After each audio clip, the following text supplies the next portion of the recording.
আপনাদের কাছে আমরা জামাত ইসলামের পক্ষ থেকে এসেছি। আমরা 54 বছরের বিভিন্ন দলের বিভিন্ন শাসন আমরা এই দেখেছি এই বাংলার জমিনে। কোন দলই কোন শাসকই এই জাতির কল্যাণ করতে পারে নাই, সন্ত্রাস দূর করতে পারে নাই, দুর্নীতি দূর করতে পারে নাই, অন্যায় অপকর্ম ক্রমান্বয়ে দিন দিন বাড়া ছাড়া কমাতে কেউ পারে নাই।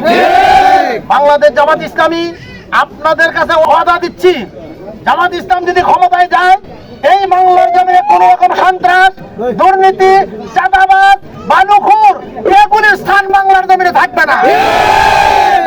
বাংলাদেশ জামাত ইসলাম যদি ক্ষমতায় যায়, আমাদের এই দেশের শিক্ষকরা সবচাইতে জাতি গঠনের একটা ভূমিকা পালন করে, তাদের লাঞ্ছিত হতে হবে না। জামাত ইসলাম ক্ষমতায় গেলে আলেম ওলামাদের হাতে আর হ্যান্ডকাপ উঠবে না।